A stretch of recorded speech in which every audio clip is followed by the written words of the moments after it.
केंद्रीय विद्यालय करेरा में आज ग्रांड पेरेंट्स डे का आयोजन किया गया। आयोजन में वह सभी दादा दादी नाना नानी स्कूल पहुंचे जिनके नाती नातिन पोता पोती स्कूल में पढ़ रहे हैं। आयोजन की शुरुआत DIG support weapon training school ITBP APS Nimbadia ने दीप प्रज्वलित कर की। आयोजन में बच्चों ने सांस्कृतिक कार्यक्रम भी प्रस्तुत किए। साथ ही बच्चों और उनके ग्रैंड पेरेंट्स के लिए खेल भी खिलाए गए, जिसमें जलेबी दौड़, बोरा दौड़, 3 टांग की संयुक्त दौड़, मेढक दौड़, रस्सा खींच, दादा दादी के लिए चेयर रेस शामिल रहे। आयोजन के समापन सत्र में आईटीसी आईटीबीपी के डीआईजी सुरेंद्र खत्री ने शामिल होकर विजेता बच्चों और उनके ग्रैंड पेरेंट्स को पुरस्कार प्रदान किए। आयोजन में पेरेंट्स सतीश श्रीवास्तव और सुधा त्रिपाठी को अतिथि बनाया गया। सभी अतिथियों का प्राचार्य दर्शन लाल मीणा ने पुष्प गुच्छ भेंट कर व बैज लगाकर स्वागत किया। इस दौरान अपने संबोधन में डीआईजी एपीएस निम्बाड़िया ने कहा कि संयुक्त परिवार होना जरूरी है ताकि बच्चों को संस्कार मिल सके। वहीं डीआईजी सुरेंद्र खत्री ने कहा कि ऐसे आयोजन से संयुक्त परिवारों के टूटने से बचाव होगा और संयुक्त परिवारों की परंपरा बरकरार रहेगी। मानव संस्कृति जब उत्थान की तरफ जाती है और उत्थान की कई ऐसी बाई प्रोडक्ट्स यानी कि विषमतियां पैदा हो जाती है कि दोबारा उसको वहीं आना पड़ता है। ये एक चक्र है। जब चक्र घूमता है, नीचे से चल के ऊपर जाएगा, ऊपर से चल के नीचे आएगा। और इसका प्रत्यक्ष प्रमाण दादा दादी और नाना नानी प्रोग्राम के माध्यम से पता चला। हम लोग जैसा प्रधानाचार्य महोदय ने अपने उद्घाटन भाषण में कहा कि जॉइंट फैमिली का जिक्र किया। आखिर इन फंक्शंस की या इन आयोजन की आवश्यकता क्यों पड़ रही है? क्योंकि हम अपनी संस्कृति से दूर होते जा रहे हैं और अपने बच्चों को संस्कार नहीं सिखा पा रहे। और संस्कार जो है ये केवल और केवल परिवार से आ सकते हैं। और परिवार में भी जो जॉइंट फैमिली है, यानी कि जो पूरा परिवार बड़ा चौड़ा है, लेकिन पिछले करीब 25-30 साल से एकल परिवार की प्रवृत्ति, शादी हुई, बच्चे हुए, माँ बाप से अलग हो गए, फ्लैट में मकान में किराया लेके बच्चे को पढ़ा रहे हैं। मम्मी को दादा से मतलब नहीं और पापा को अपने माँ बाप से मतलब नहीं, बस बच्चे पढ़ा रहे हैं। तो उसमें बच्चे के लिए संसार उसके माँ बाप ही सीमित तक होके चला जाता है। बच्चे को ये नहीं पता चलता कि मेरे दादा दादी कौन है, क्या है, कैसे है, ना नाना नानी कौन है, क्या है, कैसे है। और इन सब चीजों में रिश्ते जो धीरे धीरे खत्म होते जा रहे हैं। आज आप लोग सब जब आए हैं, मैं एक चीज जरूर बताना चाहूंगा, इसलिए आज इस मंच का उपयोग करना चाह रहा हूं मैं। 2 शब्द होते हैं, एडुकेट एंड लिटरेट। ये दोनों शब्द यदि आप लोग सब जो मेरे सामने हैं आप लोग समझ लेंगे तो आपके अंदर कभी हीन भावना नहीं आएगी। इसका मतलब क्या समझना बहुत जरूरी है। अंग्रेजी में, हिंदी में कहते हैं शिक्षित और साक्षर। साक्षर और शिक्षित में क्या फर्क है ये समझना बहुत जरूरी है। और जिस दिन हम ये समझ लेंगे उस दिन हम अपने बच्चों को बिल्कुल सही दिशा और दशा दे देंगे। मेरी माँ बिल्कुल अनपढ़ थी, इसमें मुझे कोई नीचे गर्व की बात है मेरे लिए, इसमें मुझे दुख का कोई बात नहीं है। आज वो 85 साल की है। आधी यादाश्त है उनकी, आधी नहीं है। पिताजी मेरे फौज में रहे हैं और पिताजी के साथ मैं रहा परिवार में।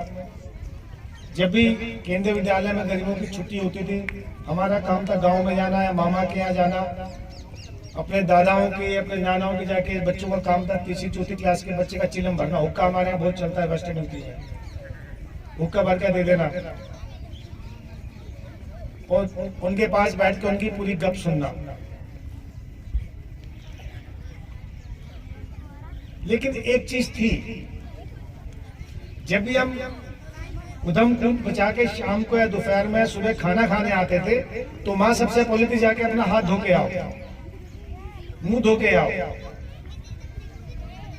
ये माँ बताती थी, वो माँ जो अनपढ़ थी, जिसको कुछ पता नहीं था, लेकिन वो शिक्षित थी, पढ़ी लिखी थी। केवल शब्दों का ज्ञान ही किसी का व्यक्तित्व को बड़ा नहीं करता है।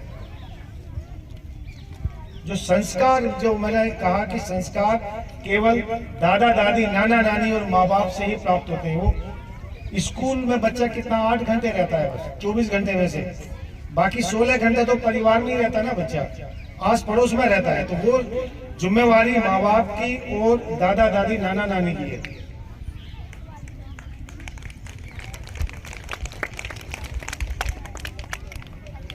केवल और केवल एक ही चीज मैं आप लोगों से विनम्र निवेदन करना चाहता हूं, यदि बच्चों को आगे बढ़ाना चाहते हो, क्योंकि मुझे भी इन बच्चों से लेके यहाँ से लेके उस मंच तक जाने में लगभग 40 साल लगे थे। मैं भी इन्हीं की तरह बैठा रहता था, जो आज बच्चे आपके यहाँ बैठे हुए हैं सामने। लेकिन ये पूरा प्रयास हर कोई करता है, ये बच्चे भी प्रयास करेंगे, ऐसा नहीं है। लेकिन प्रयास के साथ साथ बड़ों का आशीर्वाद बहुत जरूरी है, और वो भी आशीर्वाद मन से दिया जाता है।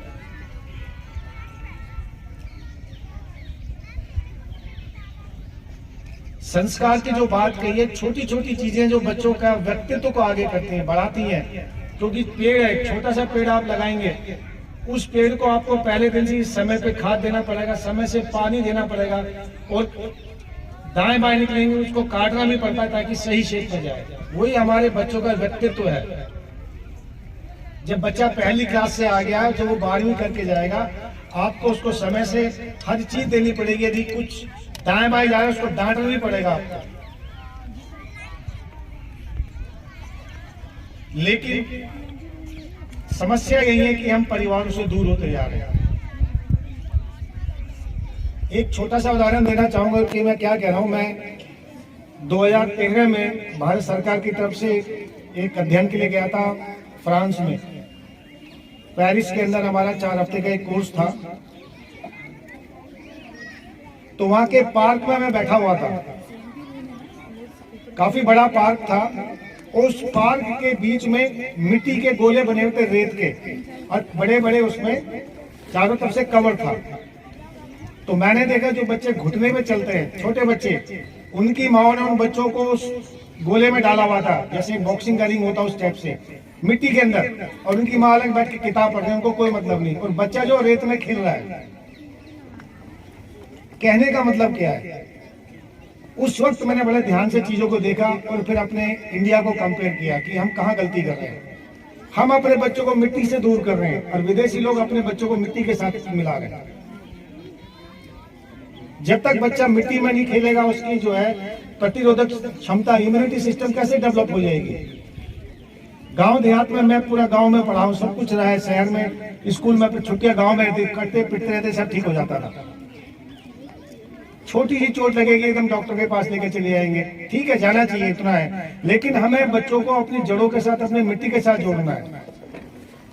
इस धरती पे अपने अच्छे संस्कार देके जाएंगे। आज के आयोजन का अर्थ केवल यही है। यदि रोजाना इन बच्चों को आप एक कहानी सुना के सुनाते हैं, तो समझिए आप अपना पोता कहने का, जो आपको दादा बनने का हक या नाना या नानी बनने का हक पूरा कर रहे हैं। पर रोजाना एक कहानी जरूर सुनाइए। रोजाना नहीं तो हफ्ते में कम से कम सोते वक्त बच्चे के साथ बातचीत कीजिए। बातचीत करना बहुत जरूरी है। अब आप सोचेंगे साहब कहानी क्यों सुनाएं, कहानी की आवश्यकता क्या है? मैं प्रधानाचार्य महोदय और उनकी टीम को बहुत बहुत बधाइयाँ देता हूँ कि उन्होंने बहुत ही कम समय में और सीमित संसाधनों के बाद भी बहुत शानदार कार्यक्रम आज आयोजित करवाया है। जो आज का एक विषय था, एक थीम था, दादा दादी जी और नाना नानी जी, जो बहुत ही सोच समझ के KVS के द्वारा रखा गया है। और मैं यही समझता हूँ कि जो आज के परिप्रेक्ष्य में जो एक दुनिया बढ़ती जा रही है, एक न्यूक्लियर फैमिलीज बढ़ती जा रही हैं, तो जो आज का थीम है उससे काफ़ी मदद मिलेगी जो न्यूक्लियर फैमिलीज हैं उनको ज्वाइंट फैमिलीज में कन्वर्ट करने के लिए। और एक ये एक ऐसा माध्यम भी है कि जो हमारी 3rd जनरेशन है और existing जनरेशन है, उनके बीच में एक कोऑर्डिनेशन, एक ब्रिज का, समन्वय का ये बहुत अच्छा माध्यम रहेगा। और समय समय पे इस प्रकार के प्रोग्राम करवाने से निश्चित तौर पे जो नई जनरेशन है, जो हमारे पुराने संस्कार हैं, उनको ग्रहण करेंगे और उसको इम्प्लीमेंट करेंगे। और टीचर्स जिन्होंने आज के प्रोग्राम को आयोजित करवाया है, वो सब शाबाशी के बधाई के पात्र हैं। वेल डन, शाबाश, कीप इट अप। जय हिंद।